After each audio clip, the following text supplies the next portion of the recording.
நம்ம முன்னாடியே பேசியிருக்கோம். அதாவது இந்த ரோகிணியை பற்றி ரகசியம் வேற யாருக்கு தெரிஞ்சாலும் பரவாயில்ல, இந்த மீனாவுக்கு தெரிஞ்சு அப்படின்னா வந்து மீனா ஒரு தியாகியாகி பாவம் பார்த்து எல்லாத்தையும் விட்டுருவாங்கன்ட்டு.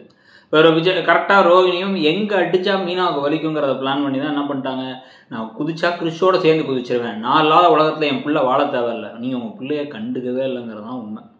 அவனுக்கு வந்து ஸ்கூலில் இருந்தாலும் இது இருந்தாலும் இதை பற்றியும் கவலைப்படாமல் அங்கே போய் உட்காந்துக்கிறது, அப்போ எப்பயாச்சும் போய் பார்க்குறது. அவனை அங்கே நினச்சிருந்தா அவனை அது கூட தீபாவளி கொண்டாடுறதுக்கோ இல்லை அவங்க கூட வந்து வாழ்கிறதுக்கோ ஏதாச்சும் ஒரு முயற்சியாச்சும் எடுத்துருப்பீங்க. அதெல்லாம் எடுக்கல. தன்னோட வாழ்க்கையை முதல்ல பார்த்துக்கணுங்கிற முடிவுக்கு எப்போவும் வந்துட்டாங்கிறது தெளிவாக தெரியும்.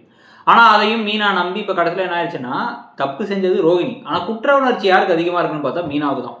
குடும்பத்துக்குள்ளார போய் சொல்லக்கூடாது, மறைக்கக்கூடாதுன்னா வந்து ரோகிணி முடிக்கிறத விட மீனா அதிகமாக முடிக்கிறாங்க. ஏமா அப்படிங்கிற மாதிரி இருக்குது, நமக்கே பார்க்க பாவமா. ஸோ இது ஒரு பக்கம் இருக்கும் பொழுதே இன்னொரு பக்கம் வந்து பார்த்தீங்க அப்படின்னா வந்து இப்போ அடுத்த கட்டமாக நடக்க போகிற விஷயங்களில் இப்போ இங்கே வச்சு இப்போ எல்லாரும் முன்னாடி பொய் சொல்லக்கூடாதுன்னு சொல்லி அனுப்பிவிட்டு இந்த தீபாவளியை வந்து முடிச்சுட்டு ஊருக்கு போனால் இந்த 40 லட்ச ரூபா கான்ட்ராக்ட் மேட்டர் இருக்குது. அந்த கான்ட்ராக்டை சிந்தாமணிக்கு கிடைக்க வைக்கணும்னு சிந்தாமணி பிளான் பண்ண போகிறாங்க. சாரி, அந்த பூ விற்கிற கான்ட்ராக்ட் 20 லட்ச ரூபா வருதுல்ல, அது கிடைக்கணும்ட்டு.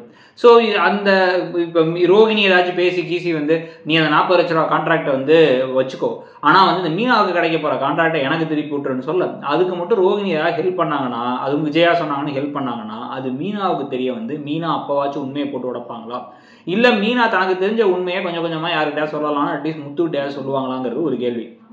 இதுக்கிடையில் இன்னொரு முக்கியமான விஷயமா இருக்கிறது என்னன்னா, மீனாவுக்கு தெரிஞ்ச உண்மை என்னைக்கு வேணாலும் இந்த வீட்டில் எல்லாருக்கும் தெரிஞ்சிடும். மீனாவுக்கு தெரிஞ்ச உண்மை மீனாவோட முடிஞ்சிடணுங்கிறதுக்காக மீனாவை போட்டு தள்ளுறதுக்கு ஏதாச்சும் வேலைகளை செய்யக்கூடிய ஆள் தான் ரோகிணி.